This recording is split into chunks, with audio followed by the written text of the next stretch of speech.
বসুদেব তিনি নন্দালয়ে নিয়ে গেলেন। কোন কৃষ্ণকে নিয়ে গেছেন? বাসুদেব কৃষ্ণ। আর যশোদা মা একই সময়, মানে আমরা সাধারণত জানি যে 10 মাসে বাচ্চা হয়, কিন্তু 10 মাস পূর্ণ হওয়ার আগেই 8 মাস মানে কয়েকদিন ছিল,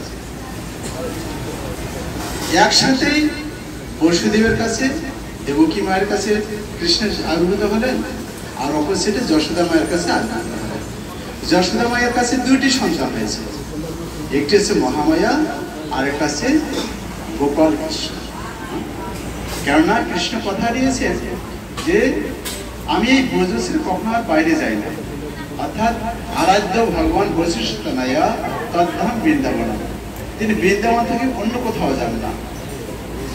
এই কৃষ্ণ যখন আস্তে আস্তে কিছুটা যখন তার আবির্ভূত হলো এবং সবাই যখন জানতে পারলো যে কৃষ্ণ আবির্ভূত, অর্থাৎ মা যশোদা এবং নন্দবাবুর কিন্তু আগে কোনো সন্তান ছিল না, মানে যখন তারা অত্যন্ত একটু বয়স হয়ে গেছে, আমরা সাধারণত জানি মায়েদের 40 বছর বয়সের পর থেকে সন্তান নেওয়ার ধারণ ক্ষমতা একটু কম থাকে, কিন্তু যশোদা মায়ের এইরকম অবস্থা ছিল।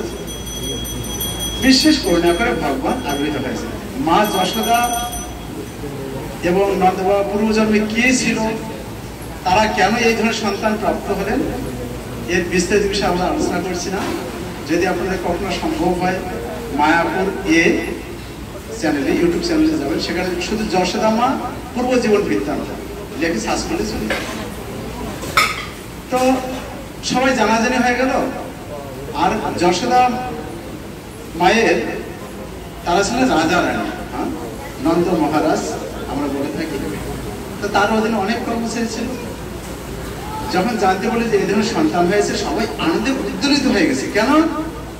অনেক বছর পরে একটি সন্তান হয়েছে।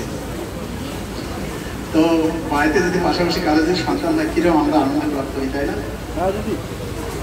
তো এক সাইডে সবাই আনন্দ হয়েছে। নন্দবাবা তার কয়দিন কি করলেন, মানে আনন্দে এত উদ্দোলিত হয়েছে। সাধারণত গীতিকার গিয়ে থাকে যে আনন্দ নন্দ ভাই এখানে ইয়া লাগে, এতই আনন্দ।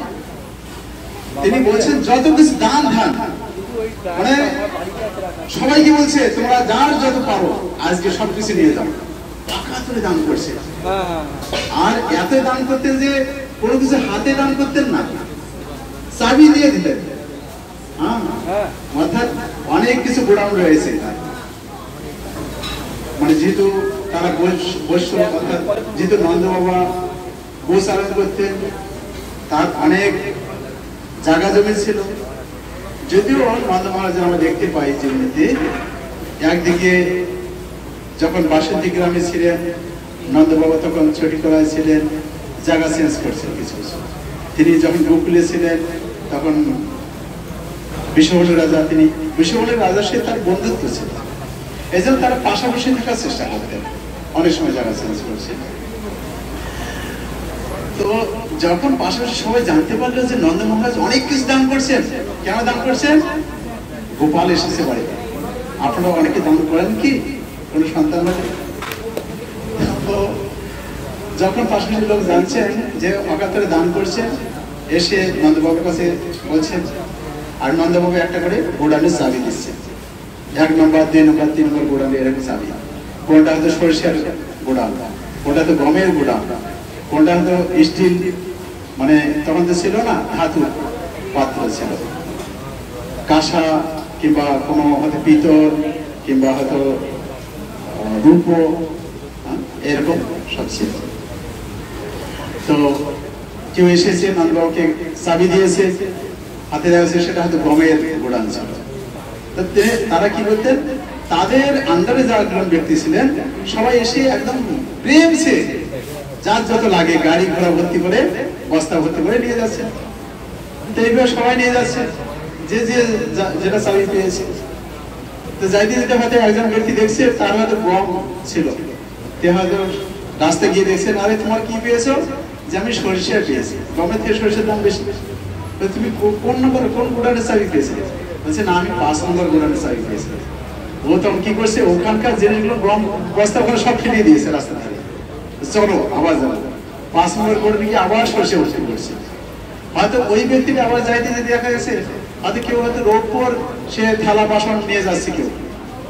আরে তুমি কি পেয়েছো? আমি তো এরকম সরষে পেয়েছি। তুমি কি পেয়েছো? যে আমি এরকম রূপার আমি থালা বাটি এগুলো আমি পেয়েছি। হাই, আমি তো সর্বনাশ করলাম রে, না না এগুলো নেওয়া যাবে না, সব আবার রাস্তার ধারে ফেলে দিয়েছে। ফেলে দিয়ে আবার ছুটছে যে ওই 9 নম্বর গোডাউনে।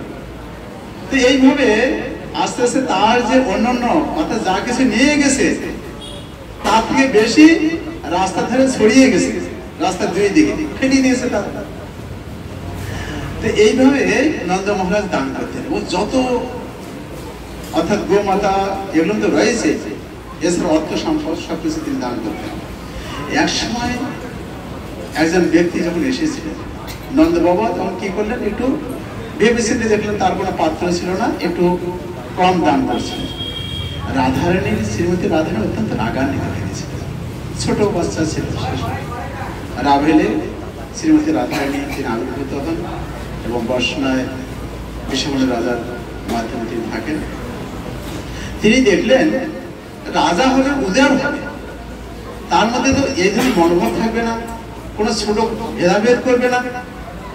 কিন্তু নন্দ মহারাজ আজকে যাদের পাত্র নেই, হয়তো খালি হাতে এসেছে, তাকে যশ সামান্য কিছু দিলেন, যাদের পাত্র আছে তাদের অনেক বেশি দিলেন। তো তখন তিনি ভাবলেন যে না, এটা ঠিক হচ্ছে। তো তিনি তখন কি করলেন, তার বাবাকে গিয়ে বললেন। রাধারানীর বাবার নাম কি ছিল? বিশ্বভানু রাজা। তো নন্দ মহারাজ পরে দিয়ে জানতে পারলেন যে শ্রীমতী রাধা এই মন্তব্য করছে। তিনি তখন ভাবতে পারলেন যে না, অ্যাকচুয়ালি আমি রাজা, আমার মন উদার হবে, আমি সবাইকে সমানভাবে দেখবো, সমান চোখে দেখবো। কিন্তু আমাদের এটা অনুচিত হলো, ঠিক হলো না। এই জন্য পরবর্তীতে এক সময় তিনি প্ল্যান করলেন যে না, রাধারানীকে আমাদের বাড়িতে নিয়ে আসা হোক, তিনি আমাদের কিছু সুবিধা অসুবিধা দেখতে পারবেন। এর অনেক অনেক বড় বড় কাহিনী আছে। পরবর্তীতে রাধারানী তিনি রোজ বর্ষনা থেকে এসে নন্দগ্রামে এসে তিনি রান্না করতেন। আর যশোদা মায়েরও প্ল্যান ছিল, আমার যদি রাধারানী এই রাধে যদি আমার বৌমা হতো কত না ভালো হতো। এই জন্য একদিন তিনি ছাল করে তার একটু সিঁদুর পরিয়ে অর্থাৎ হলুদ লাগিয়ে দিয়েছিলেন গায়ে। আপনার যদি কখনো যান বর্ষনাতে, সেখানে একটা পিলা পুকুর রয়েছে, অর্থাৎ রাধারানী এসে সেখানে হাত ধরতে করছিলেন, সেটা জল হলুদ হয়ে গেছিল, এই জন্য ওটার নাম হচ্ছে পিলা পুকুর বলে। এই যে রাধারানীর সে ছোট থেকেই তার সভ্যতা ছিল। তো এদিকে আমরা দেখতে পারি যে নন্দ মহারাজ তিনি ভগবানের প্রতি তার হৃদ্যতা কিরম ছিল। তো ভগবান এসেছেন ঘরে, তিনি অকারণে সমস্ত কিছু দান করছেন। আর ভগবানের জন্য সবসময় ভাবতেন যে এই কৃষ্ণ একবার ঘটনা প্রসঙ্গে বলরাম বলছে যে দেখো, যে তুমি গোপালকে বেঁধেছো, জানো এই গোপালকে, এই গোপাল হচ্ছে সেই ভগবান বিষ্ণু। মা যশোদা বলছে তাহলে তুমি কি, তুমি আমাকে চিনতে পারলে না? আমি সেই সংকর্ষণ বলরাম। মা তখন কি করলেন, ও সব ভগবানকে আমার বাড়িতে এসে গেছে, তারাও দেখাচ্ছে লাঠি নিয়ে। তাই না, দেখুন ভক্ত এবং ভগবানের মধ্যে বাৎসল্যতা। যে ভগবানকে ধরার জন্য, পাওয়ার জন্য যোগী মুনি ঋষিরা তার কত তপস্যা করেন, আর সেই ভগবানকে আজকে মা শাসন করছে। যদিও ভগবান তিনি বিবিধ লীলা করে থাকেন, কিন্তু ভগবান তার ভক্তের ভক্তিতে ভগবান নিজকে ধরা দেন। তো পরদিন আমরা কিছুদিন পর এসে যাবে দামবন্ধন লীলা, যে একদা মানে একদিন এই দামবন্ধন লীলার মাধ্যমে কি করলেন, তিনি মা যশোদার কাছে নিজেকে ধরা দিলেন, তাই না? মা যশোদা তাকে বেঁধেছিলেন। কিভাবে বাঁধলেন, কিসের জন্য? অর্থাৎ ভক্তের ভক্তিতে ভগবান সন্তুষ্ট হয়ে যান। কেউ যদি মনোপুত অর্থাৎ মন দিয়ে, এই জন্য ভগবান গীতা বলছেন অনন্য চিন্তন, অনন্য ভক্তির মাধ্যমে কেউ যদি ভক্তি করে তাহলে তিনি অত্যন্ত সন্তুষ্ট হন। কিন্তু মৎসিত্ত সর্বজ্ঞানী মত প্রসাদ রিয়া শেষী অতচিত্ত অহংকারণ শেষী না বিনক শেষী। তুমি যদি চিত্তটা মনটা আমাকে অর্পণ না করো তাহলে কি হবে তোমার গতি? বিনক শেষী, তুমি বিনষ্ট হয়ে যাবে। কথা দিয়েছে। এই জন্য আজকে অত্যন্ত পবিত্র দিন নন্দ মহোৎসব।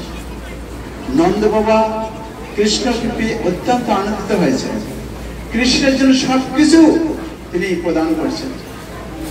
আর শ্রীমতী রাধারানী যখন তিনি দেখলেন যে আমাদের সবাইকে উদারভাবে দান করা উচিত, যেহেতু কেউ পারছে না, এই জন্য এই নাম প্রেম বিতরণ করার জন্য সবাইকে অকাতরে, কোন ধনী গরিব চন্ডাল মুসি ব্রাহ্মণ ক্ষত্রিয় বৈশ্য এগুলো কোনো ভেদাভেদ না দেখে তিনি এই প্রেম দান করার জন্য অনার্পিত শরীর করুণা অবতীর্ণ করেন। করুণা তিনি করুণা করে, মানে পূর্বে যা অর্পিত হয়নি সেই নাম প্রেম সবাইকে অকাতরে দান করার জন্য তিনি চৈতন্য মহাপ্রভু রূপে তিনি এসেছেন। দেখুন, এটি হচ্ছে মহাপ্রভুর বদান্যতা। অর্থাৎ শ্রীমতী রাধারানীর ভাব অঙ্গকান্তি তিনি ধারণ করে তিনি মহাপ্রভু এসেছেন, আর এসে সবাইকে প্রেম প্রদান করছেন। আজকে এই নাম প্রেম প্রদান করার জন্য ভগবান তার ভক্তকে প্রাধান্য দিয়ে থাকেন। আর এই প্রাধান্য দেওয়ার জন্য তিনি কি করলেন? সেনাপতি ভক্ত। কখনো ভগবান নিজে কার্য সাধন করেন, কখনো তার ভক্তকে প্রাধান্য মান বাড়ানোর জন্য তিনি বিশেষ কার্য সাধন করেন। এটা হচ্ছে সেনাপতি ভক্ত। যেমন ছিল প্রভুপাদ, যারা হেপি ছিল তারা আজকে হেপিতে পরিণত হয়েছে। যারা পাশ্চাত্য দেশে ছিল, জবন ছিল, যারা নিগ্র প্রকৃতি বেঁধেছে। আমরা জানি যে সাধারণত চায়নায়, চীন দেশে সাধারণত আকাশে যে পাখি উড়ে, অর্থাৎ আকাশে প্লেন ছাড়া সমস্ত কিছু তারা ধরে খায়, সেই ধরনের ব্যক্তি আজকে চীনে চায়নাতে আমাদের কত ভক্ত হয়েছে। যারা আফ্রিকায় গহীন অরণ্যে থাকে, যারা নিগ্র প্রকৃতি, তারা সবকিছু খেত। তারা মানে সবসময় তাদের কাছে অস্ত্র থাকতো, যে হয়তো রাস্তা দিয়ে যাচ্ছে, কোথাও যদি একটা গরু হয়তো বাইরে হয়েছে, তাদের কাছে এইরকম অস্ত্র থাকতো, গরুকে তারা একটু তার গায়ে ঘোল ফুটিয়ে রক্ত পান করতো। মানে আমরা যেমন জল খাই, টিউবওয়েলে আমরা কোথাও জল ফেলে জল খাই, তারা এরকম কোথাও হয়তো গরু একটা যাচ্ছে, গরুর গায়ে তারা ঘোল ফুটিয়ে সেখানে রক্ত পান করত। সেই ধরনের ব্যক্তি আজকে তারা ভক্তি পরিণত হয়েছে। এর অনেক অনেক অবদান রয়েছে। আজকে সেই ছিল প্রভুপাদের আবির্ভাব থেকে। প্রভুপাদের কাছে আমরা অনেক কিছু পেয়ে থাকি। তো যাই হোক, আমরা ছিল প্রভুপাদ এবং ভগবান শ্রীকৃষ্ণের কাছে আমার প্রার্থনা করতে পারি যে হে ছিল প্রভুপাদ, আপনি আমাকে আশীর্বাদ করুন, আমরা যেন ভালো ভক্ত হতে পারি।